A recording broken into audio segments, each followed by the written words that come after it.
Hello, everyone. It feels a little bit funny to have a microphone in a living room, but we're on. Maybe it's needed.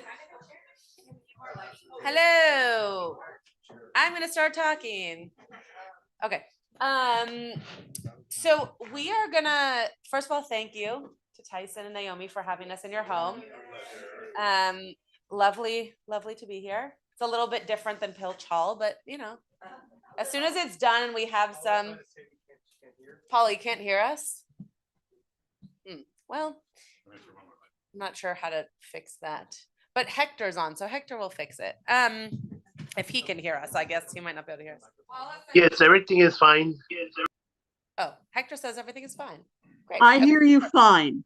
Okay, awesome. So the problem may be on Paula's end. Okay. This is great.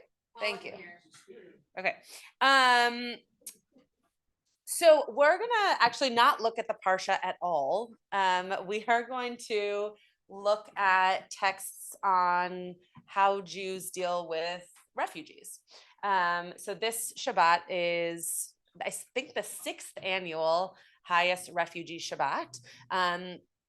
And though I have not worked at Talmud Beth for 6 years, I know that this has been a meaningful Shabbat for our social action committee, and especially to Tyson and Rachel Rubin Green in the most recent past, in terms of putting together meaningful learning and exposure to what it means for Temple Beth to be involved in both the refugee crisis, but also in making sure that we as Jews are learning what it means to take care of the stranger and take care of especially a stranger who is in need of refuge. So we're going to look at a few texts. Now, I put a lot of text on this source sheet and we're not going to get to all of them.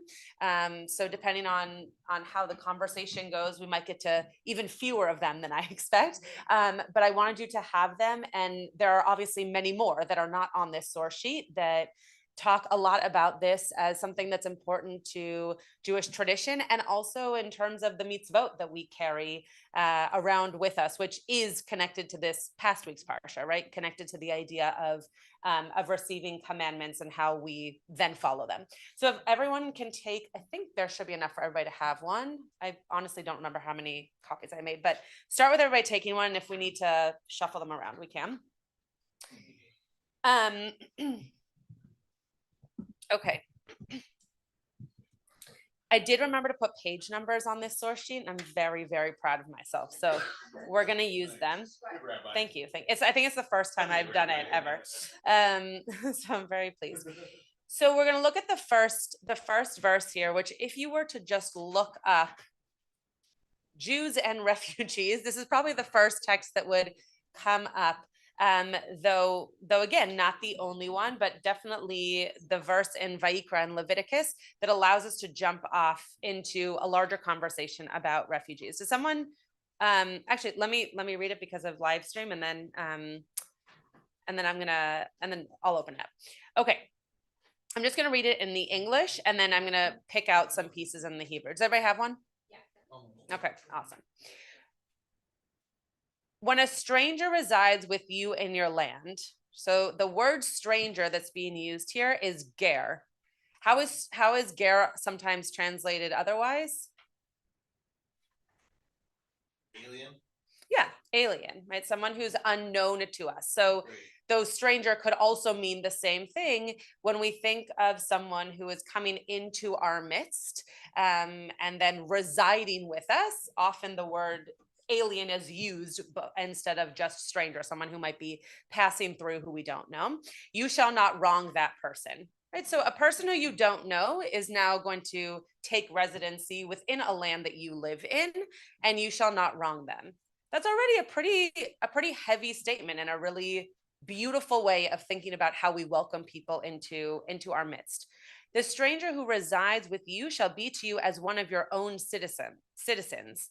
So a phrase that you probably all will recognize when I read it in just a second, ve'ahavta lo kamocha. And you're going to love that person as you love yourself, right? So this idea of not just, make sure that they have a house and make sure that you're nice and make sure that you say hello and good morning, but really take care of them like you would anybody else in your community. And then the Torah goes as far as to say, really, as you would take care of yourself or your own family. For you were strangers in the land of Egypt. I am Adonai, your God. Okay. Ki gerim hayitem ba'eretz Mitzrayim, ani Adonai Elohechem. So where does this come from? Like, what general story does this come from? Yeah, a time where we too were the unknown people, right? In someone else's land. We were strangers. Now, someone might go about and say, well, that was kind of our story most of Exodus through the rest of our Torah, right? Anytime we were traveling, we were then strangers in another land that was not our own. But what it's putting out here is that you not only were you categorized as that before, but you felt the way they did before.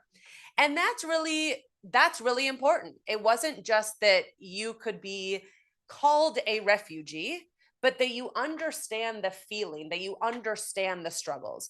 So just from this first verse, what are we picking up on here are the right things to be doing as a Jewish community for those who are in the status of refugee. What are we supposed to do? Okay, so don't be xenophobic, which is kind of what Nina said. But don't keep people out just because they are unknown to you or foreign to you. Great.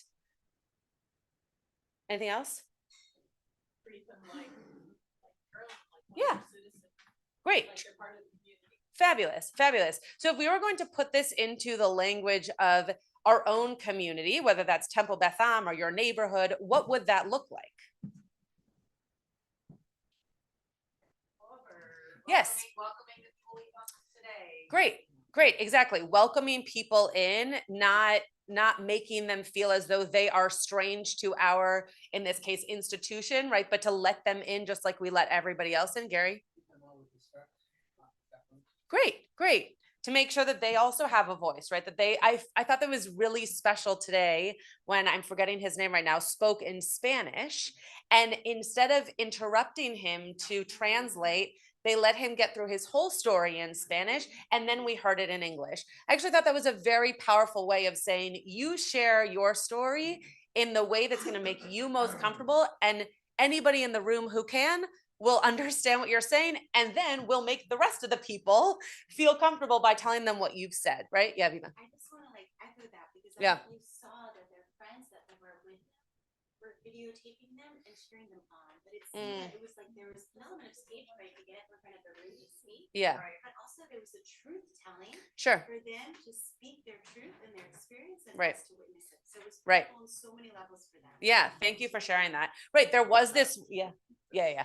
There was this witness aspect, right? Of like us being able to hear what they have to say, but then to be able to see that the people who did understand them were really championing them in their language to make sure that they were seen the way that they should be seen, right? That it's almost kind of our fault for not understanding, right? Like it shouldn't be on them to make sure that we understand. Yeah. Thank you for sharing that. Anything else based off of this one sentence? Okay, so I just put here in this box, just so that you kind of have statistics, right? This is one of the 36 times that we come up to this mitzvah of caring for the stranger. So you've probably all heard that before. It often comes out when we're sharing the Pesach story, right? This number 36 is a very large number, right? That this is something that is clearly very important to our Torah and important to the way that we understand our story as a way of sharing in other people's stories. Okay, we're going to look at the Mishnah Torah, which is Rambam, Maimonides' text. And I'm not going to actually read the whole thing. I'm just going to read the beginning, but you can see that the second half, which I'm not going to read through, is different texts, different quotes that he's using to prove the point that I will read out loud. Redeeming captives takes precedence over feeding and clothing the poor. It's a pretty bold statement, right? And one that we wouldn't necessarily put before the feeding and clothing of the poor. Why do you think that? Why would we think clothing and feeding the poor would be the would be the priority.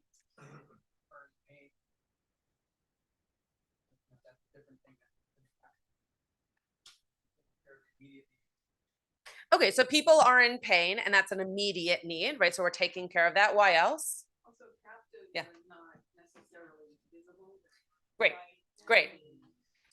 Poor and needy are right in front of us. So Fabulous. we have to get those other people that- Right, right. So what Donna just said is exactly what I was thinking as well, that captives often are thought of, or not necessarily seen, and therefore not always thought of, right? That it might be harder to understand how to be in connection with them, whereas the needy are most of the time right in front of us, whether that's because they're on the streets in modern day or because they're within our community asking for that kind of help.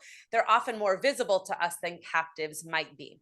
Now, I'm using the word captives here, but also trying to get us to think about those who are not fully free, right? So who in today's, when we were hearing the stories today, right, from those who have gone through different types of freedom from places that were not safe for them, right? They might not be captives, but they might feel captive within their own story, within their own existence, and not free in the same way. So shvuim, like the hostages in Israel, which, by the way, there's different words for the hostages in Israel depending on how you're speaking about them. But shvuim is one of the words that's used, and obviously that is not the same as refugee, but I'm using it in the same kind of context as refugee right now in terms of their lack of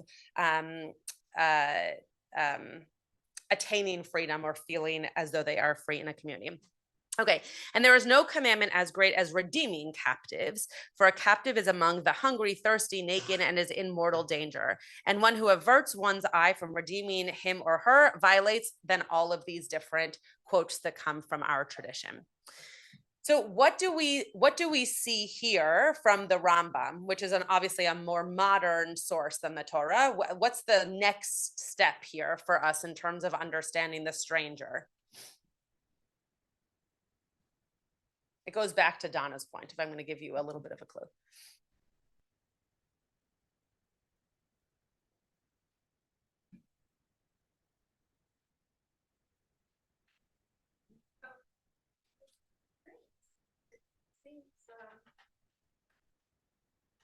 You have to look at the circumstances. There's going to be different levels of hardship, okay? And that has to be taken into consideration. Great. So there's different level of hardship to take into consideration for sure. How can we layer this onto our understanding of taking care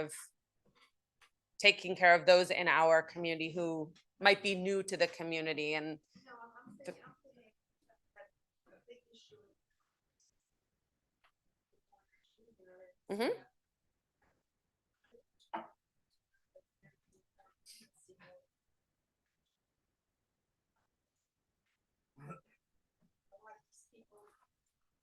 Their lives are in danger. A lot of them have gone back to El Salvador.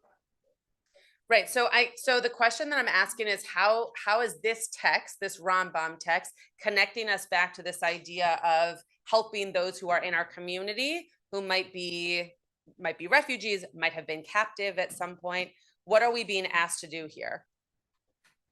Yeah, Marlies. Right, not to forget them. And I would go one step further, to look for them. Right, to go beyond just that which we can see. That's why I was giving Donna's response as a clue, not to just deal with those in our midst who we know are in need, but also to not pry, but really learn about someone's story to know, is this a person for whom they need a little bit of that extra help to start to feel as comfortable as possible in our community. So we're gonna skip over the Psalms text and look at the Breshit text on the bottom here. This is one that you'll know well, but this comes before the Leviticus text, and it says, "Vayomer leAvram yada teda ki ger ihyeh zaracha ba'eretz." So this idea that we're already being given at the beginning of our Torah, that you should know that your offspring are going to be strangers. It's a known fact.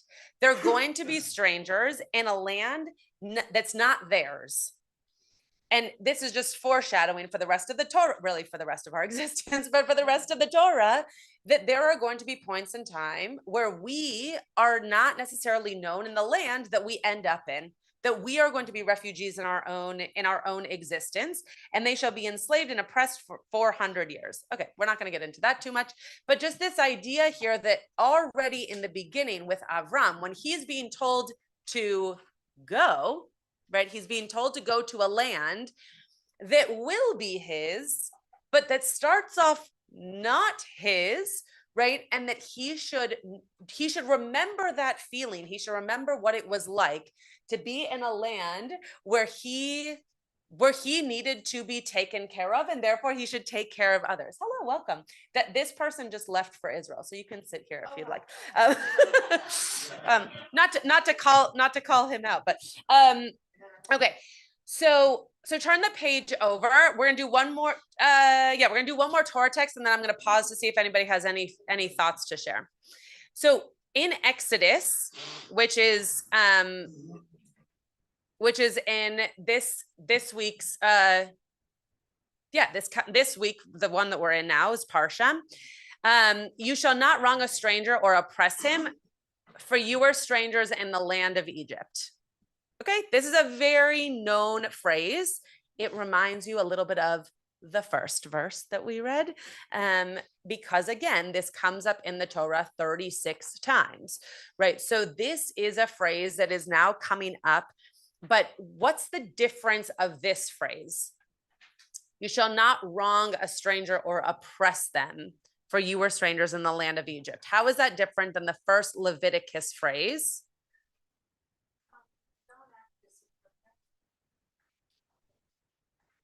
Okay.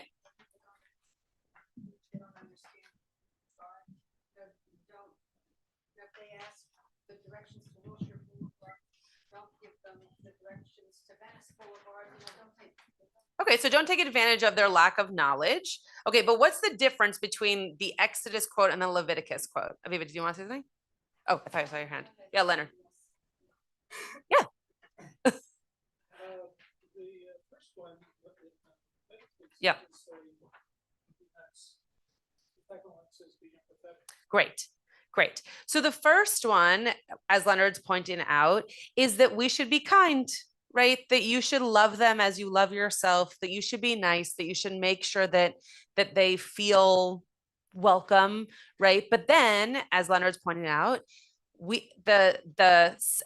this second verse, which actually comes first, right? Exodus comes before Leviticus, but this second verse on our source sheet from Exodus is saying that you should also be empathetic, because not only did you go through this, but you might end up treating someone who is unknown to this space the way that you were treated, and that would become oppression. So what Exodus is really trying to guard us from is this idea that by having someone who might be unknown in our midst, we might be taking care of them in such a way that we think we are welcoming, but we have to do what Leviticus says, which is love them like we love ourselves, put them on the same level. We can't just try to take care of them kind of from the bottom up because we believe that's where they are. We're actually supposed to elevate them to where we would hold our own selves, right? The standard that we would hold ourselves. So the work that Tyson and the whole team has done to make sure that the family that we took under our, I'll call it wings, to make sure that they were housed, it wasn't just, oh, here's a house, right? It was taking care of them, making sure they had medical help, making sure that if they had legal help, that we helped them with that, making sure they had rides places, right? The same things that we would do for our own children, our own relatives, because they even probably more so than our own relatives need that extra help and deserve to feel that kind of love and connection and warm embrace. We're going to look at one more text before we do Mariv. We'll look at two more texts before we do Mariv. I want us to look at Leviticus 23:22, because this is a practical application for something that we could do even in today's day, that actually does not have to do specifically with refugees, but just has to do with those who might be, I'll use the word embarrassed, though I hope that's never how someone feels, but unknown of how to fend for themselves in a new place, right? So maybe they feel like maybe it's a language barrier, maybe it is transportation, maybe it's just that they live in a part of town that they don't yet know how to navigate. So Leviticus 23:22 tells us, when you reap the harvest of your land, which I'm sure we're all doing in Los Angeles, you shall not reap all the way to the edges of your field. So I will make this Los Angeles appropriate. If you have fruit trees on your lawn that face out to the street or are on the sidewalk, not feeling the need to bring all of that into your own home, but leaving it so that if people are walking down the street in need of a lemon, loquat, I'm trying to think of things that grow around here, the oranges, great, that people can take them and don't have to feel embarrassed asking for that food, but it's actually there for them. The stranger, no, reading the wrong verse, sorry. Or gather the gleanings of your harvest. You shall leave them for the poor and the stranger, because I, Adonai, am your God. So this commandment is coming directly from God to say, you should know the godliness in another person. People need to eat. People need to take care of themselves, but that it's actually our responsibility to make sure that someone also feels like a human when they're being taken care of, and not embarrassed to ask for food, not feeling as though because they don't necessarily know how to ask or what to ask for, that it might not be possible for them, but to just make it available and have it be there in case it's needed. This verse is actually the reason that we started the fridge at Temple Beth Am, because my first year at Beth Am, there were multiple people, but one in particular in our community who I came across who was food insecure. And I didn't want that person to have to ask for food or to ask to have to take home leftovers from Kiddush, because that can be embarrassing to someone. So we just created a fridge where if that person was in need of food any day of the week, there were going to be leftovers in a fridge for them to come and to get it. So that's this kind of experience, right? Today, during the presentation, they said something about toiletries, and I knew that we had tons of toiletries in the office, because when we asked people to give us things for Israel, people decided that tampons and deodorant were what the soldiers needed. So the office has been full of those things. They didn't. So our office was full of those things. So we were trying to give it to the mayor's office because we were told that the unhoused needed it for new housing. That was in November and the mayor's office still hasn't come. So I said to them today, take it. Just take it. I would rather it be going to those who need it without them even asking us for it than, so Beth Am did a little bit of an extra mitzvah today, which was really nice. This last text here, and then I'm happy to hear some comments before we start Mariv in about 10 minutes. The last text here is a text that you're going to know. This is part of the New Colossus by Emma Lazarus. And it says here, and this is, I don't know about you, but the beginning of this passage is not usually where I hear it most quoted, but I thought this was a really interesting beginning. A mighty woman with a torch, whose flame is the imprisoned lightning, and her name Mother of Exiles. Give me your tired, your poor, your huddled masses yearning to breathe free, the wretched refuse of your teeming shore. Send these, the homeless, tempest tossed, to me. I lift my lamp beside the golden door. So thoughts before I put it all together, thoughts about any of these, any of the... I didn't make that toiletry because I know that at the farmer's market / the Grove on Saturday, they're gonna have drives for toiletries, shoes that are in pretty good condition. They're gonna have a Nice. We didn't. That's why we had them. Because people just brought them, but we didn't actually have one. Yeah, Gary. Yeah. Yeah. Yeah.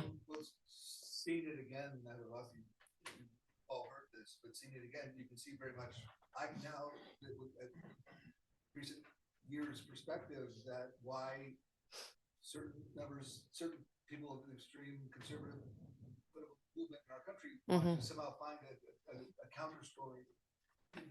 These weren't original words. The this is false. This isn't what the statutory. Sure. Well, and it's interesting, of course, it's one of the reasons I put it on the source sheet. It's interesting that anybody who wants to change these words should just go into the Old Testament and see that we're kind of saying the same thing. We're just not saying it in poetic language like this, but I think you're right, Jason, that it's when reading it in this context, it's easy to see how those who do not believe in this kind of, I'll just say America, or this type of freedom, could see this as something that needs to be interpreted differently. Yeah. Other thoughts? Yeah, Tyson. It's not just saying like, if they come to you, then take care of them. It's like saying, send them. Yes. Yes, beautiful. I just got chills when you said that. Yeah, exactly. That there's this idea that this torch is here because we actually want you to see that we want you, not just, oh, we might have space for you, but we want you to find us and we want you to come in, not just, as Tyson just said, not just, oh, once you're here, we'll then figure out a way to deal with you and take care of you, but rather come to us. And whoever comes, we will make sure that that you are cared for and that you are part of us. Obviously, as I'm even saying this, it's like such an ideal, right? It's not always realistic, but it's an ideal for sure. Other thoughts about the whole text sheet? Yeah, Joey. Yes, about the leanings. Yeah. Modern example I use for myself is to say, see a plastic bottle or aluminum can on the ground, and I don't pick it up for myself, leave it for a homeless person to find. They need the CRV more than I do. That's nice. That's nice. So Joey was saying that maybe leaving some of the recycling that we might see for someone else to be able to pick up and then get some coins for. That's great. Great.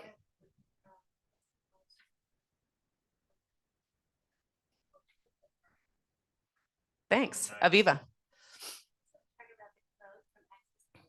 Mm-hmm. Like the same concept of the opposite sides of the coin, right? Like love someone and also don't do this. It reminds me of when we think about meets code, there's positive and negative commandments. And even like when it comes to Shabbat, we might not all like be summer Shabbat or whole Shabbat at a certain level, but there's ways that we like positive commandments and like things to refrain from. Like, and sometimes it's easier to do one than the other. Like it could be very easier to say that like, oh, it's easier for me to do these kind of things that are like positive with an outstretched hand. Right. But it's harder for me to like refrain for the opposite. And I think it's really interesting. We're being called to action with both of these, like say quotes from the text. That even if one is easier for you, you might think that like, you're off the hook. You don't have to do the other way. But it's how do we also like invite people in? How do we like treat them as one we treat it? And how do we also not take advantage of them? That just to not do what maybe is just easiest for us, but also like put ourselves out a little bit. Sure.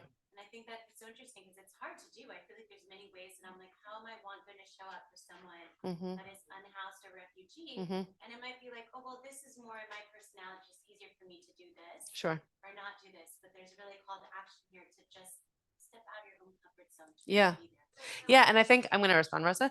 I think that there's also ways of looking at the two books, right? Which is taking your point to like a bit of a meta level. Not that it wasn't profound, but taking it like beyond the quote itself. Whereas Exodus is a story of moving us from individuals to community. And therefore, how do we also take care of those people who aren't yet in community, but who could be? And Leviticus is a book of laws, right? And so not necessarily taking in the feelings or the empathy, but rather this is what you must do, because if we're not given those boundaries, maybe we wouldn't even do it. So I love that you made that comparison, because I think we could often make that comparison for Leviticus and Exodus as a whole, of looking at the different stories that we have within it. So I'm gonna wrap us up so that we can do Birkat Hamazon and then do Mari. Joy, if you can find Birkat in there, that would be really awesome. They didn't give us benchers, right? Okay, great. We can use the Siddur. I just don't know what page it's on. So, okay, tell me in 1 second. So what I'm hoping you glean, no pun intended, from this is that there is a lot of work to be done much of which I don't even know about. Tyson knows more than I do. And there's even more that we all could be learning about how to deal with those who are both in our midst and we see who are in need of this kind of help, and that those who we don't yet know and are very much in need of this help. We in our own communities are dealing with this in America, in Los Angeles, in Carthay Circle, right? This is something that's very central to the lives that we are living. And also, I want us to think about the fact that when hostages are released and when things are being wrapped up in this war post October 7th, there are going to be lots of people who are finding themselves in places that are not their homes, right? And that's not a political statement, that just is a fact, right? And how are we going to take care of one another and make sure that right now, I only have heard from Israelis, so I'll only speak from that perspective. Right now, Israelis who are not in their homes because they can't be in their homes in the South or whatever, do not want to be called refugees. Yeah, I haven't spoken to people in the North, but I'm sure that's the same case. They don't want to be called refugees because they still feel like by being in Israel, they are home, which is a really profound statement. But we are going to be dealing with people who are in a category of needing refuge. And how are we going to continue to take care of those who are in our immediate midst, but also widen our glances and widen our support to those who overseas are also going to need that same kind of love and care and feeling of being welcomed in, even if we can't be literally bringing them through our doors every week. So I hope that this gives us a perspective on how this Shabbat, hopefully from this point forward, we are doing a lot more work to be giving refuge to those who are in need of it. And I hope Parshat Mishpatim, for all of the Torah that I didn't bring on it, is a very meaningful week for all of you. So Shabbat Shalom. And thank you again to Tyson and Naomi for having us here. On page 87 in the Siddur. Great. So we will pass out the Sidurim. We will do Bir Kana Mazon on page 2.